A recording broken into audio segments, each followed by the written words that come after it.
All right. Nice. Okay. Uh, Tyler, you have been giving a sort of a rundown of what you've been doing. And the first thing to say is congratulations that you have been able to start to look at the issue of satisfaction. And that you mentioned that it's like the dissatisfaction is the core unit, or that's who you are, and the observer is just observing you, who is the dissatisfaction. Yeah. Is that what you were saying? Okay.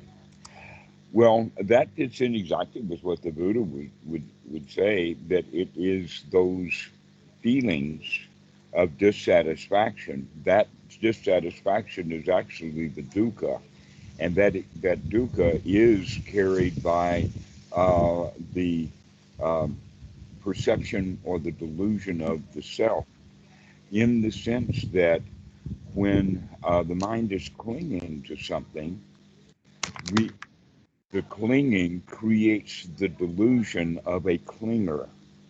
Mm, Okay, clinging requires a clinger somewhere in there. That's just the way that the mind works, and that the one who is doing the clinging then is the one who does the suffering.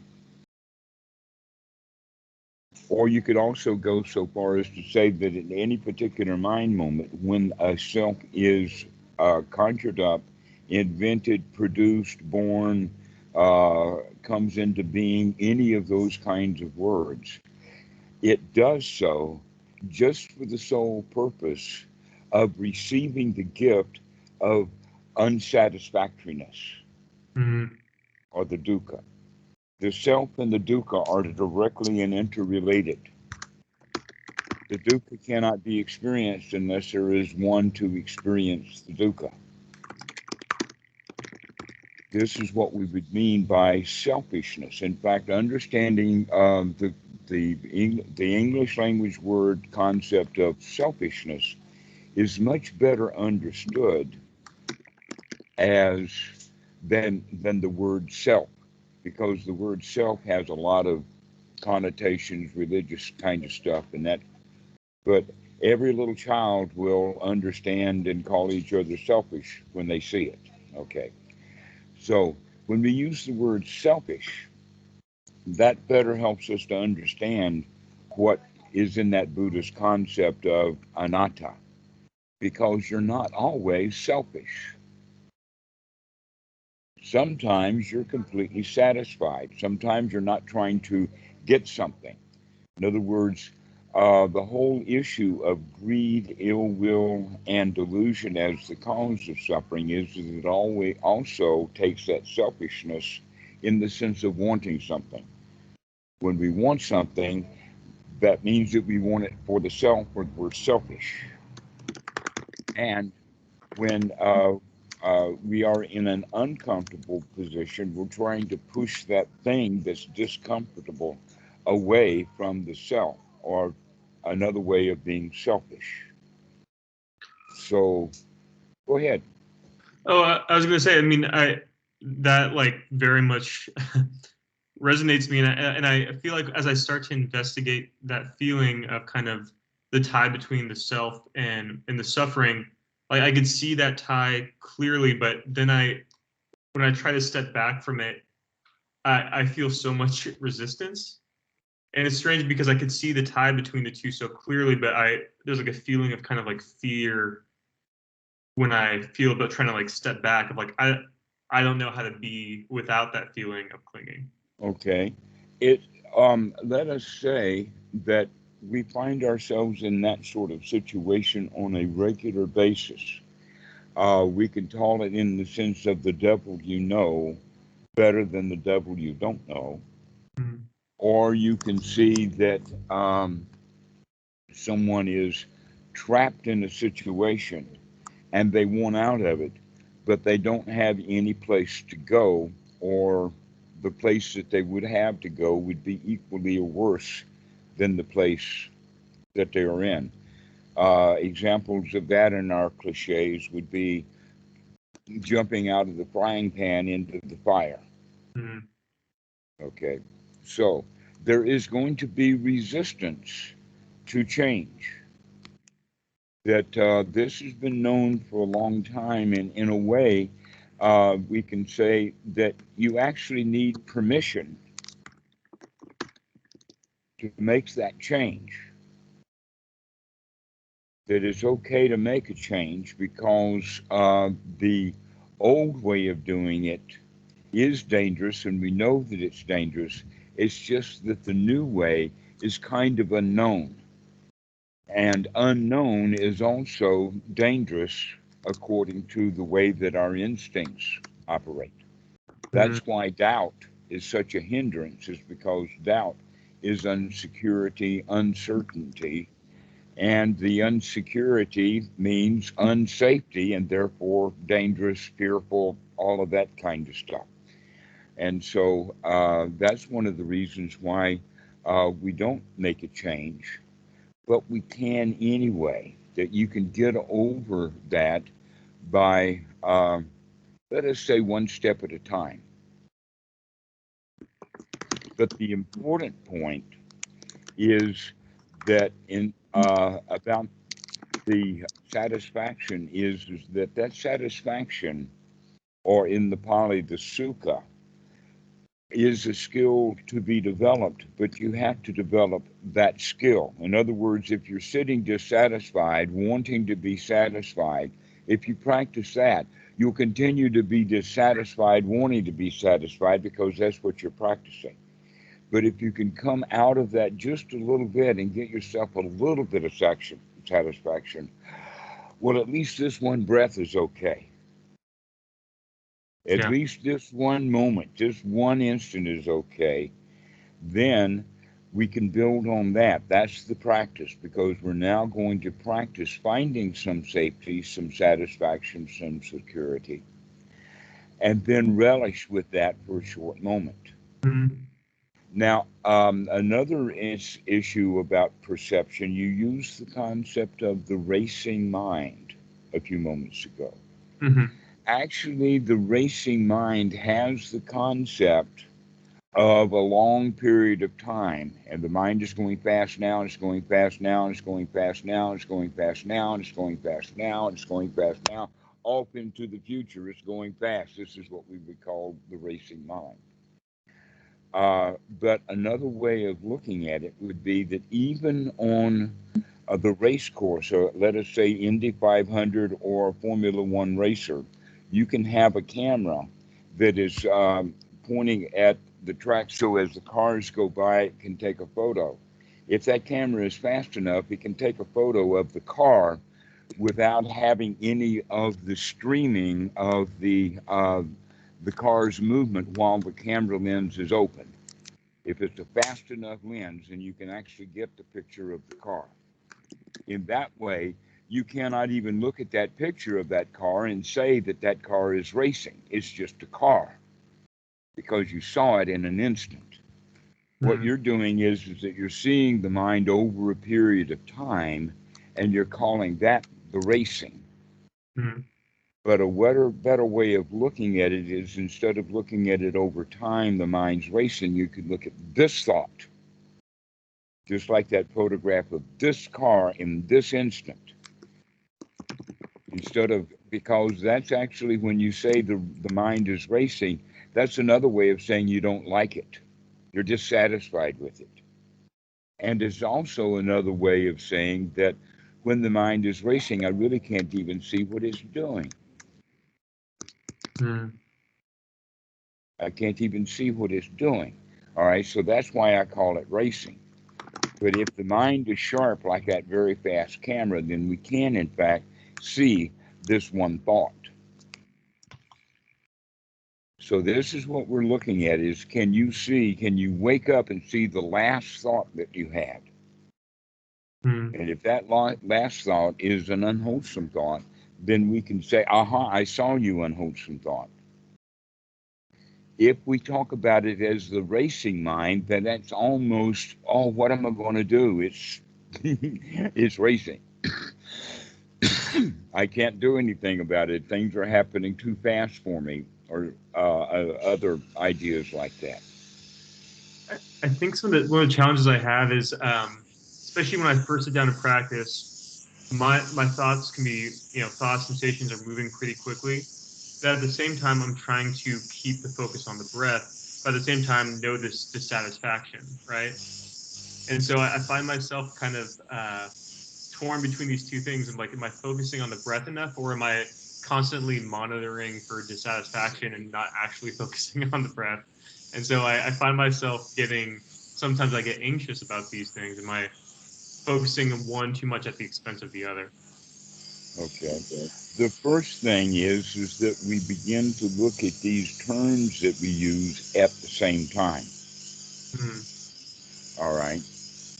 That a really worst case example of that is that solar eclipses and lunar eclipses happen at the same time.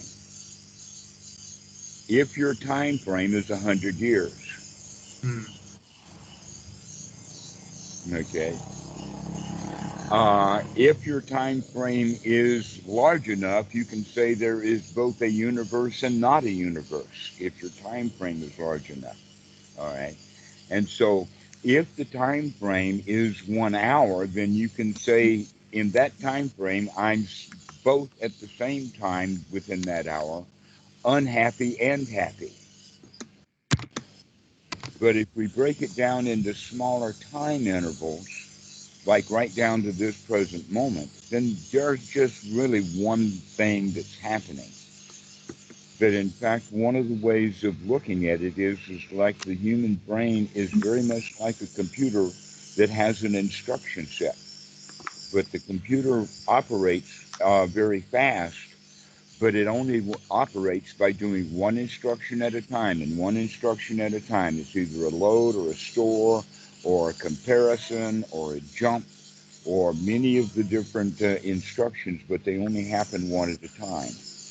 Now, one of the things about computers is that they've gotten more powerful simply because the instruction set cycle time has increased.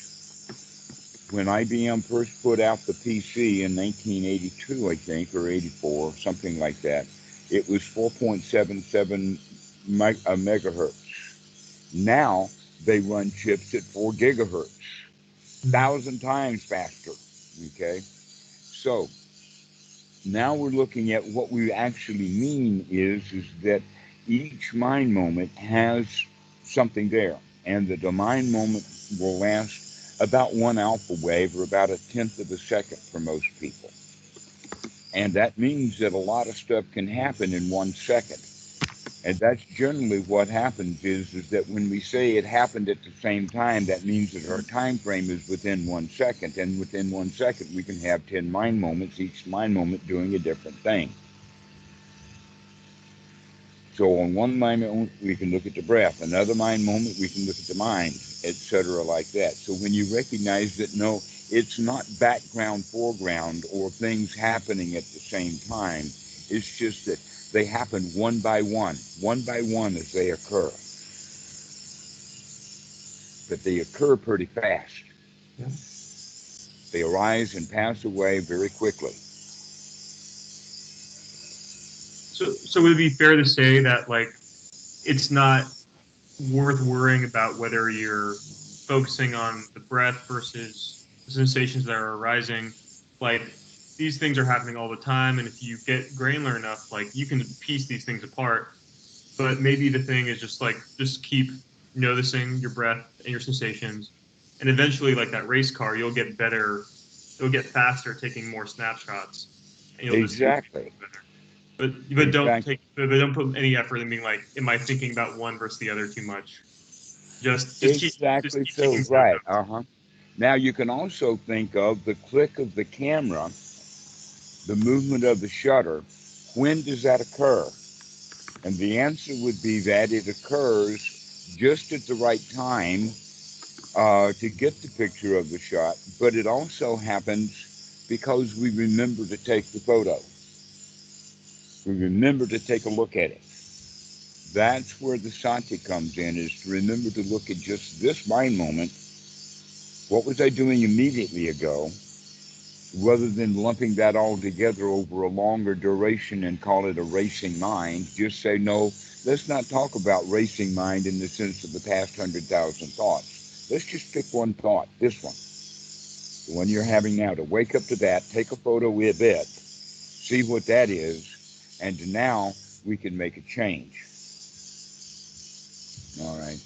That a lot of people have the idea that that the noting, especially when they talk about noting whatever is there, uh, means that they are looking at the thoughts in that racing way, or they're looking at thoughts, but they're not really doing anything about it. In other words, we wind up noting a lot of unwholesome stuff, where the actual teachings of the Buddha would say that the real noting happens after the mind has a certain amount of training, that we don't start the noting immediately. We, in fact, get the mind fit for work, and then the mind can do the noting. But in this case, the noting is all noting of wholesome things, because we're no longer having thoughts of unwholesome things. So we throw the unwholesome things out. It's almost like this. You've got a room full of garbage, and your intention is to clean the room out. It's just completely full of garbage. Many people will go into the room and start inspecting the garbage. And 10, 14, or 30 days later, they're still inspecting the garbage to figure out what they're going to take out and what they're not going to take out. And they haven't really done anything yet except just sort garbage. This is what normal meditation is just going into the mind and sorting through the garbage. But the attention, or the actual task at hand, is to clean the mind, or to clean that room out, get the garbage out. That was the original point. And here we are sorting and collecting and arranging garbage, and we haven't removed any of it. So how can we remove the garbage then? The answer is one piece at a time, one by one as they occur. Anything that finds its way into your hand, you throw it out. And so, That's how. oh, sorry. Go ahead. So I was curious about that because sometimes, I have unwholesome sensations or thoughts, and I focus on that and try to investigate it, and I can feel myself putting energy to turning that dissatisfaction to satisfaction, and sometimes that energy is tinged with dissatisfaction in itself.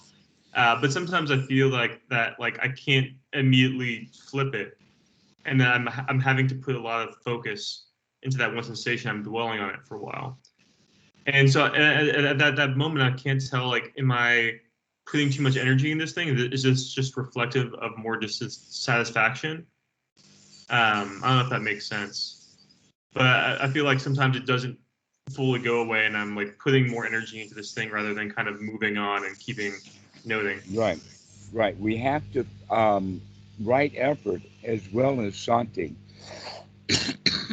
is a skill to be developed. Mm. And that the way to look at the skill is that it's the least amount of effort that it takes to actually get the job done. And in this case, what the actual job to be done is basically twofold. One is to change each individual thought, and then over time we change our views and our attitudes. But we do that one thought at a time. All right, that you can think of, in fact, that the right attitude is the preparation or getting the car ready for the race. Or another way of talking about right attitude is the racing itself once everything is set up correctly. But in the beginning, we need to continuously change the unwholesome into the wholesome, one little thought at a time. which means in this mind moment, or basically in this mind moment, you have a thought.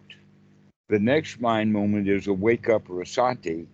Then we reflect upon what happened a fifth of a second ago and recognize that that thought was unwholesome. So then the next one thought moment is going to be, aha, I see you, Myra. And then the next thought moment is going to be to change it to something wholesome, which would be then to start to take a deep breath. So we're now down at the micro level of how that works. But basically, you bring in sati, which means that we wake up, we take a look, we investigate what that thought was to see if it, we're doing this with discernment in the sense of, is this a delightful, wonderful thought, or is this a junk thought, or is this an absolute tragedy? Mm. Okay, that would be in the beginning. We could use it in in our investigation of using a threefold discernment, in the sense that we know that some thoughts are absolutely downright unwholesome.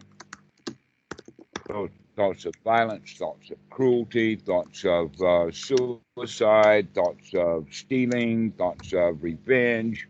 All of those would definitely be unwholesome thoughts. And then there are some kind of thoughts that we know are absolutely, completely wholesome. Wow, this is really great. Wow, I'm so satisfied with this. Wow, this is nice. Okay, so those would be completely wholesome thoughts. Thoughts of relaxation, thoughts of pleasure, thoughts of satisfaction, thoughts of safety, thoughts of security, thoughts of comfort, and thoughts of satisfaction would all be wholesome thoughts. And then in the middle, we will put a broad area, the major part by volume of the number of thoughts, we'll put in the middle, and we'll call those junk thoughts. They're junk because they're not particularly unwholesome, but they're certainly not wholesome. And that as your skill develops, you'll be able to bring that size down, because you begin to recognize that a lot of these junk thoughts are actually unwholesome. They've got dangers to them. An example of that is thinking about writing an email that you're not actually writing right now. And you're thinking about writing that email with regret or consternation or some other feeling when we're thinking about that email. But then we wake up and we say, hey, I don't have to think about that email right now. Look at how I feel when I'm thinking about that email. Let me throw that email out of the mind. And when I do, I say, wow, I'm so glad I don't have to think about that email that I'm not even writing right now. I can sit here and relax and take a deep breath and say, wow, I'm glad I'm not writing that email right now. So that's the whole sequence again right there. But the important point is to wake up in this mind moment rather than saying, oh, all these thoughts about the email is just a racing mind, right? But sometimes you got to just go in there and take a point in time or this moment in the wake up and say, I'm not worried about all of those thoughts. I'm just worried about this one.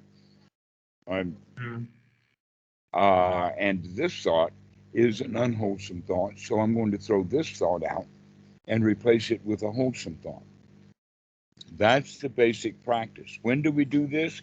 Every time we remember to look. Yeah. And so I was thinking about like transforming these unwholesome thoughts to wholesome, and kind of a common pattern that I've been doing that feels effective is like, especially if there's something unwholesome, like maybe like I have like some kind of discomfort, like maybe like a mild discomfort, and then I'd be like, oh, like I don't want this anymore, but then kind of looking into it and be like nurturing it and kind of investigating it and reframing it. But like I'm not kind of getting away from that sensation. Like the sensation's still there. I'm just replacing, I need to run away with this from like, this is actually like interesting and something that I kind of want to hold. So I was kind of curious your thoughts on that, because I could see that way of doing it's like reframing it and saying like, I'm going to reframe this sensation that I was trying to run away from to being satisfying and nurturing.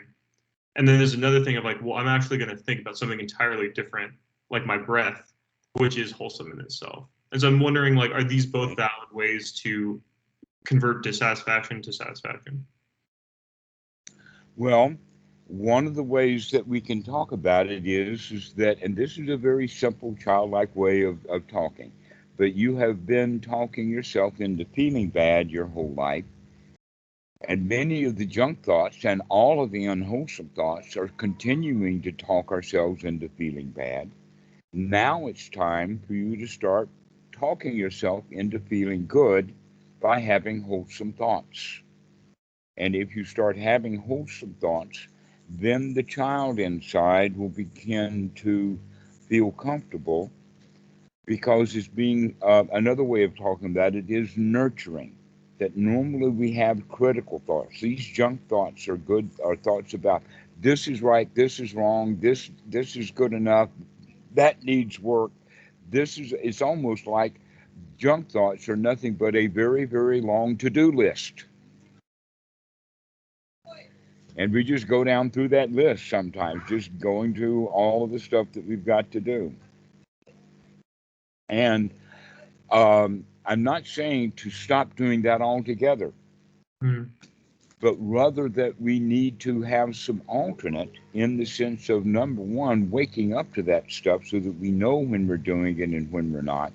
And also that we've made a habit of it, that that's just the way that we normally have. We just go through our to-do list and go through it again and go through it again. And we also do that to-do list. We put things on the to-do list out of what is considered called the parent ego state. Or the Buddha would talk about it in the sense of a list of rules, a list of ways that things should be done, a list of the things that ought to happen, that should happen. And a lot of people's meditation comes out of that parent ego state. So let us say in this mind moment, a student is watching YouTube. The next mind moment, he has the thought, you should be meditating. In the next mind moment, he brings up what you were referring to as the resistance to that. The child says, I don't want to do it.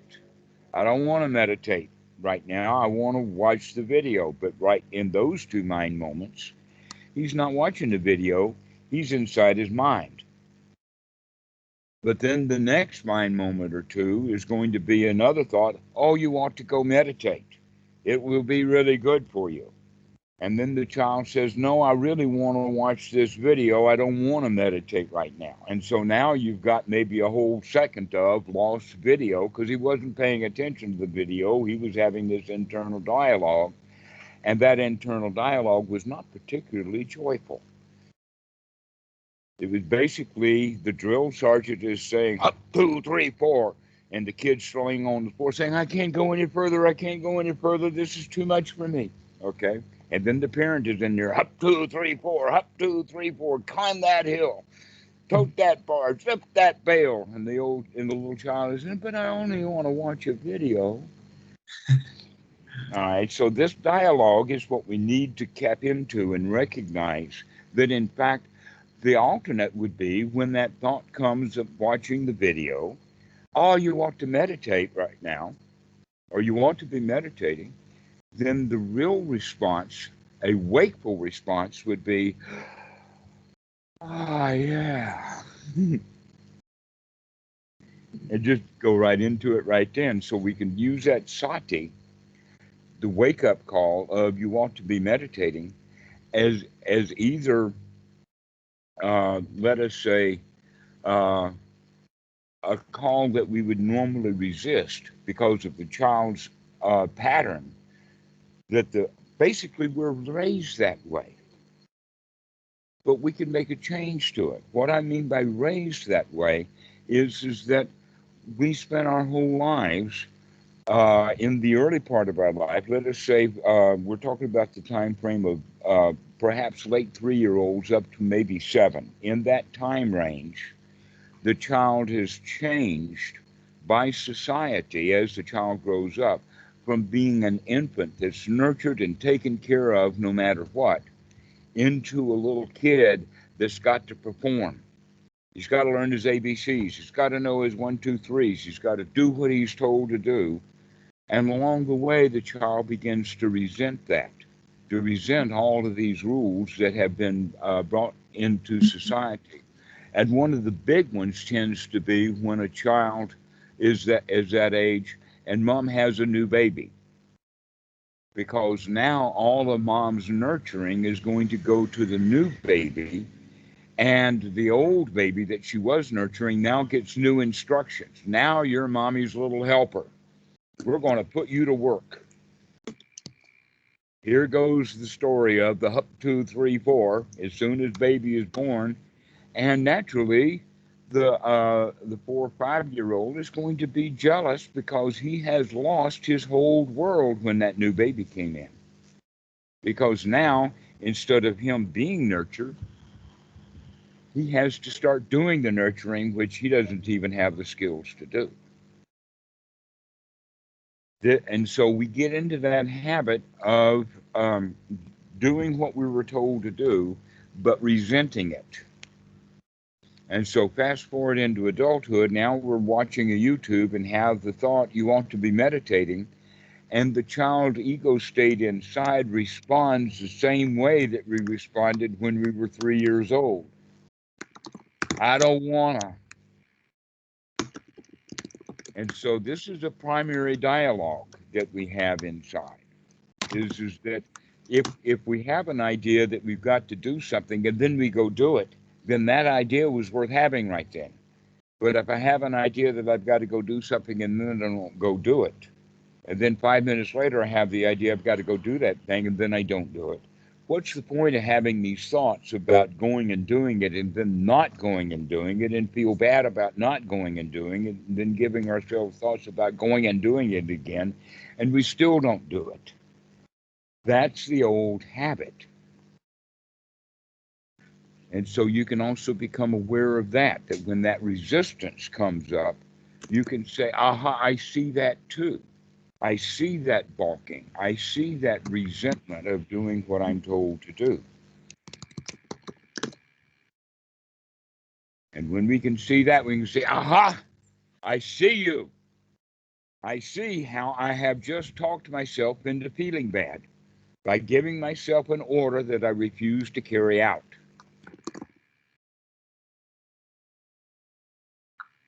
So is the unwholesome part here that you're giving yourself an order, or that you are resisting the order? Both of them, because the human mind is stuck in that dialogue. Okay, and both of them are uncomfortable.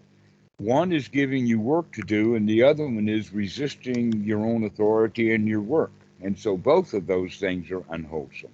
But aha, I see that dialogue. Now, there's another part of the dialogue that's interesting, and that is that the orders are given verbally, but the answer to those orders are given with feelings or emotions. What do I mean by that? In other words, there's no real voice coming out of the child saying, no, I don't want to. It's much more of a feeling of, oh. And so this feeling is not a pleasant feeling. It's a feeling of resistance. It might have guilt built into it. It might have rebellion or a rebel built into it. Or it might have a submissive loser built into it. Various different ways that the child will react or respond. And I use the word react rather than respond because it really is a reaction, because we keep doing the same thing, we keep acting the same way over and over again since childhood. But now it's time to wake up to that, to see that we talk ourselves into feeling bad. And when we recognize and see that, in the next mind moment, we can start talking ourselves into feeling good. Starting with, aha, I see that. And that happens in this mind moment. Aha, I see that. And that aha is what we're actually looking for. Ah, I see it. But the is actually the seeing it. The I see it. That I see it is actually just a reaffirmation.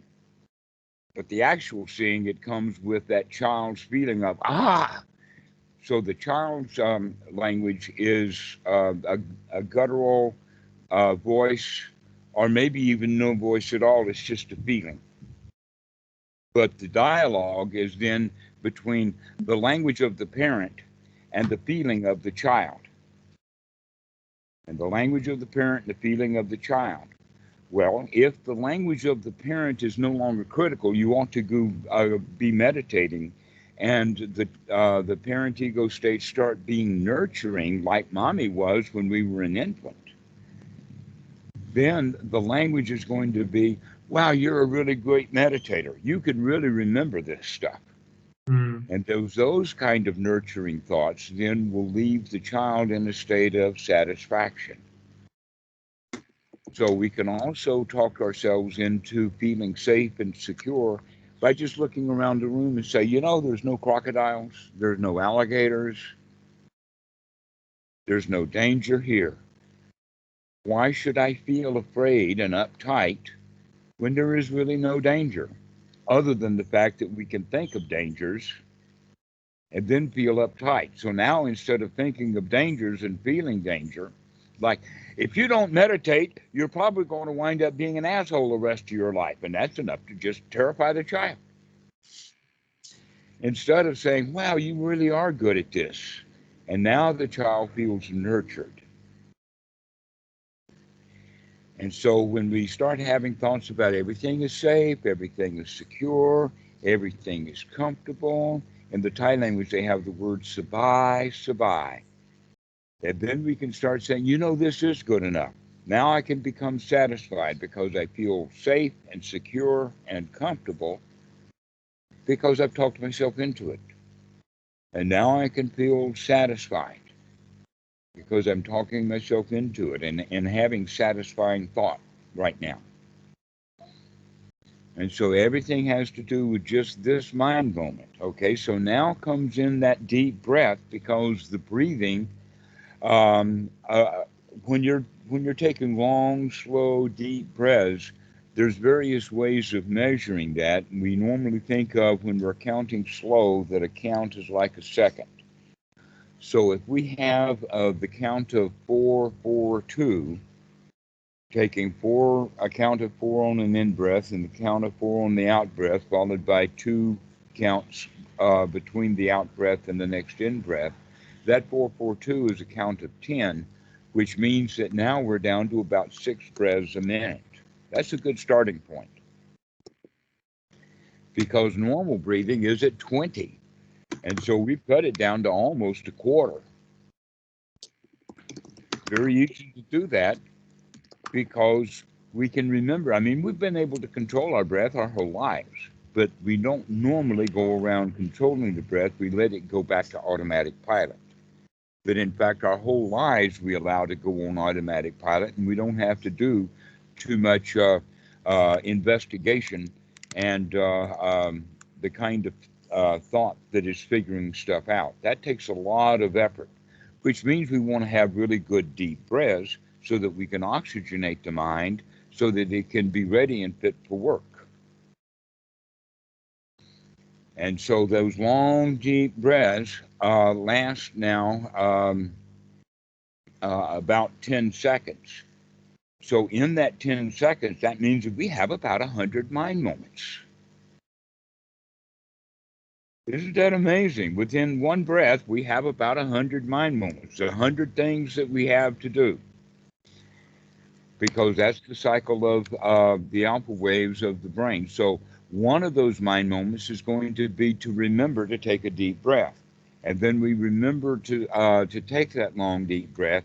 And as we do that, we begin to experience the air that is coming in, but we also begin to think about it. But in fact, some of our verbal thoughts can be about this present moment, which means they're pretty healthy. thinking about the breath, thinking about the body, thinking about what's happening right this very minute or this very moment, is much more wholesome than thinking about something that is not right here in front of us right now. So thoughts about the past, even if it's the immediate past, even if it was 10 minutes ago, that's not now. So we begin to spend more and more in the present moment, which means here rather than there. So if you're in Los Angeles, you think about only the things that are in your world of Los Angeles. We don't think about Chicago. Not while we're sitting. This is a training. Some people will hear that means that I can never think about Chicago. No, I didn't say that. No, we're training the mind into the wholesome. Once you get the mind in the wholesome, you can bring wholesome thoughts about Chicago up. But mostly when we have thoughts about Chicago, they're not particularly wholesome. And so the training is to get the mind into the wholesome, not, um, let us say, um, disallowing the mind to have certain kinds of topics to think about. But really what we're talking about is that can you do those things in a nurturing way, or do you have to continue doing it in the critical way that the child was trained, especially like in school, first grade? You got to sit down at the desk.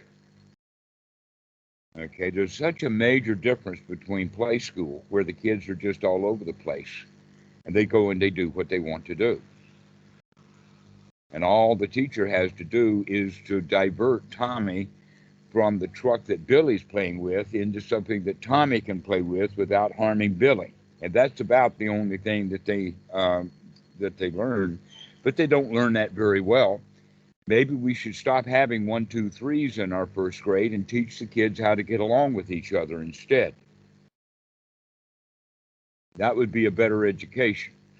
But no, we get into that critical mind state of do what you're told to do, learn your one, two, threes, learn your ABCs, and off it goes. And we feel kind of good about learning that stuff, but we also don't.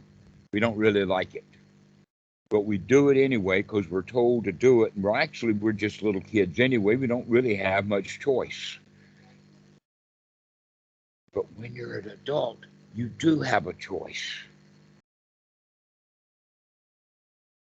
The little kid doesn't have a choice. He doesn't know that he's got a choice, and no one there is pointing out that he has a choice about how he feels. But as an adult, when you start practicing Anapanasati, you recognize, no, I do have a choice, but I have to wake up to this repetitive thought system that we've had that basically is a dialogue between the parent and the child. We think of it, no, it's just thinking. That is not a dialogue, but in fact, there is a dialogue going on. And it goes something like this: think, feel, think, feel, think, feel, think, feel, think, feel, think, feel, only it happens even faster than that. And so we do have this dialogue. And so what we want to do is have the think good, think good, feel good. But now we think critically, feel critical, think critical, feel bad is the normal way that we do it. But we can wake up to that. That's where the observer comes in, is to recognize that dialogue. I can wake up to that and recognize that many of the thoughts that I have just make me feel bad. And so we're now going to start having thoughts that make us feel good. We have to remember one after another, after another, after another. And when we get one wholesome thought after another, that's a marvelous state to be in. It's really marvelous when you can apply your mind to the wholesome, have it sustained on the wholesome, talking ourselves by gladdening the mind. We actually then start to develop the skill of having a gladdened mind and the skill of feeling safe and secure because we're talking ourselves into it. There's no dangers here. There's no worries. There's no problems. There's no jobs to do. we can just relax. And actually, relaxation is another way of saying feeling safe. And so when we feel safe because we've talked ourselves into it, now that's a new skill to be developed, that skill of sukha. Because in fact, now that state of sukha is actually a state of satisfaction. And here we've been talking ourselves into being in a state of dissatisfaction. Like, write that email, I don't want to write that email. Go write that email, I don't want to write that email. Or go to the bank, I don't want to go to the bank. You got to go to the bank, I don't want to go to the bank. That dialogue can be changed into, uh, let's take a really deep breath and enjoy it. Yeah, we could do that. And so, um, part of the training is to get the mind, our ideas or our conceptual ideas about racing minds and long-term situations, and start looking at things in a much shorter time frame of remembering to look at what this thought is, just this last thought within the past half second. And then we can investigate that, and then we can change that from an unwholesome thought to a wholesome thought. This is why we have right view, which is the investigation itself. What is wholesome? What is not wholesome? We have Sati to remember, to wake up and do this investigation. Then we take the right effort, just the amount of right effort, to throw that thought out. It's unwholesome. It's a critical thought. Let's bring in a nurturing thought. Well, I don't have to think about going to the bank. I don't have to do anything right now. I don't have to give myself some work to do. I could just relax. And we can practice this over and over again. And as we do, we begin to put ourselves into that state of relaxation, that state of comfort, that state of security, that state of satisfaction over and over again. And pretty soon we get the attitude, I can do this. I actually can do this. I'm a success at this. We begin to nurture that too, and that's what brings on the right attitude, the attitude of a winner, not the attitude of, oh, this is hard, or I'll try, but into the attitude of, this is a piece of cake. I really like this meditation stuff. It's really great. And so we develop that attitude. These are all factors on the Eightfold Noble Path. And if we see it, a lot of people who are studying Buddhism, they memorize the Eightfold Noble Path, they memorize the Four Noble Truths, but they don't know how to actually put it into practice. This is actually the practical application of the Eightfold Noble Path. Is Sati, to wake up, look at what you're doing, make a change, relax, and feel good. That's the sequence. And that relaxation is also taking a relaxed breath. Some students have told me that they do the relaxed breathing for only so long, and then they get tired of doing it. And it says, well, if you get tired, then it wasn't really all of that relaxing in the first place, now was it? Another way of thinking it is, well, I was doing it for a while and then I forgot. Well, never mind, start again. That's the mind. Yeah, it's going to wander away. That's why we talk Sati, or say Sati is the most important skill to be developed, because that's what we need to do, is to develop it so that it keeps coming back. It keeps coming back and it keeps coming back. It's not that it's there every minute or every thought or all the time, but whether it comes up when we need it most. That's how we're practicing. And so we want to actually apply Sati with every breath. Sati on the in breath to make sure this is a long, deep breath. We have to know it, so we have to remember that this breath too is a long, deep breath, and the next out breath is a long, deep out breath. So there are 2 points of Sati right there. So monitoring and watching the breath, a lot of people think about the breath, it's the breath itself. No, actually using the breath to develop the skill of Sati. as well as using the breath to oxygenate the mind.